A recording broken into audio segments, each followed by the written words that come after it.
ভারতীয় জনতা পার্টির দুইজন সাংসদকে দেখে যখন কংগ্রেসের আশাআশি করত পার্লামেন্টে, অটল बिहारी वाजपेयी जी একদিন দাঁড়িয়ে পার্লামেন্টে বলেছিলেন कि आज आप बसपा के ऊपर हंस रहे हो, ऐसा भी एक दिन आएगा, ऐसा भी एक दिन आएगा, पूर्व दिशा में सूरज निकलेगा, अंधेरा छटेगा और कमल खिलेगा।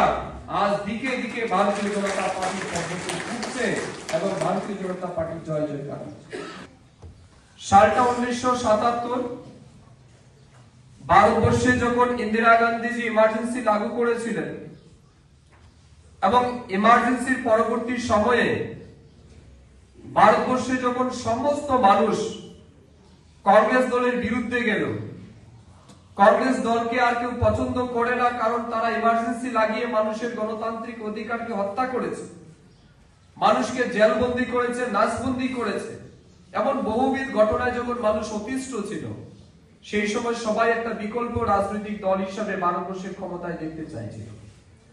ঠিক সেই সময় জয়প্রকাশ নারায়ণের নেতৃত্বে জেপি মুভমেন্ট বা জনতা পার্টির মুভমেন্ট যেটা চলছিল, সেখানে ভারতীয় জনসংঘের অন্যতম নেতা অটল बिहारी वाजपेयी जी, एल के आडवाणी जी, বসুন্ধরা রাজে, মুরলী মনোহর সিং জি, প্রমোদ মহাজন থেকে বেশ কয়েকজন নেতারা তারাও জনসংঘের প্রতিনিধি হিসাবে জনতা পার্টির সাথে যুক্ত হলেন।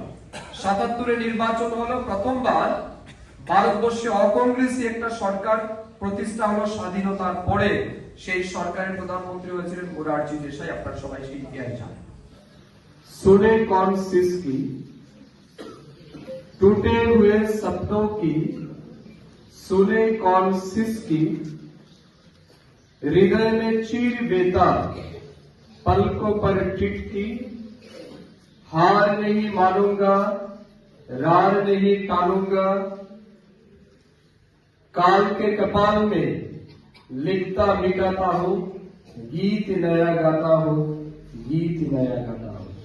এবং আমাদের মধ্যে অটল বিহারী বাজপেয়ী ১৭তম জন্মদাস মহাশয় আলোচনা তৈরি করেছেন জনসংঘ থেকে।